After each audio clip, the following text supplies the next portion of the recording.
Hola, sóc Alicia, sóc de la Sénia, vaig estudiar Relacions Laborals i després d'un temps vaig decidir marxar a Anglaterra a viure l'aventura i aprendre anglès.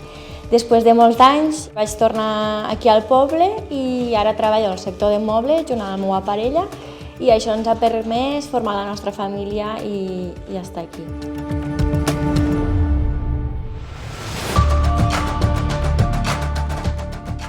Hola, me dic Jesús Amores, jo vinc de l'hostaleria, de més de 30 anys que solo he fet el mateix, hostaleria.